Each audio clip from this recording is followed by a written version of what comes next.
తినాలన్నా తాగాలన్నా ఉండాలన్నా హోటల్లో రూమ్ అయినా ఇవన్నీ కూడా.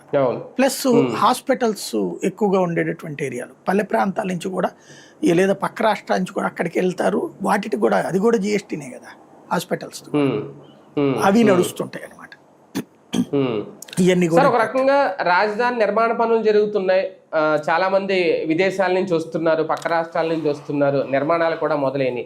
ఇది జిఎస్టీ మీద ఏం ప్రభావం చూపించదు ఆంధ్రప్రదేశ్లో? అంటే మనకి ఉండదు, ఎందుకంటే ఇవన్నీ కూడా కాంట్రాక్ట్ వ్యవహారం కదా. ఈ కాంట్రాక్ట్ల హెడ్ క్వార్టర్స్ ఎక్కడ తెచ్చినాయి? వేరే రాష్ట్రాల్లో ఉన్నాయి. అక్కడికి జిఎస్టీ చూపెడుతుంది వాళ్ళకి. నేను ఇంతకుముందు కూడా చాలాసార్లు చెప్పింది అదే, మన రాష్ట్రంలో కాంట్రాక్టులు తీసుకునే ప్రతి ఒక్కరు హెడ్ క్వార్టర్ ఇక్కడే ఉండాలని పెట్టాలి. అలా లేకపోతే కనుక డబ్బులు మన ఈ ట్యాక్స్లు వాళ్ళకి వెళ్తాయి. ఇప్పుడు మనకి ఇక్కడ పనిచేస్తున్న వాళ్ళందరిది హైదరాబాద్, బెంగళూరు ఉన్నాయి హెడ్ క్వార్టర్స్. ట్యాక్స్ అక్కడికి పోతుంది చూపెట్టుకోవడం కూడా, అది కూడా మనకి తగ్గడం కనబడుతుంది అనమాట.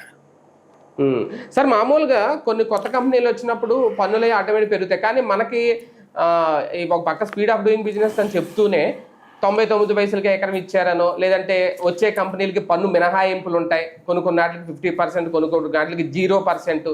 దీనివల్ల కూడా ఉపయోగం ఏమి ఉండదా భవిష్యత్తులో? అంటే ఇప్పుడు వచ్చిన కంపెనీలన్నీ భవిష్యత్తులో వచ్చిన 10-15 ఏళ్ల దాకా వాళ్ళకి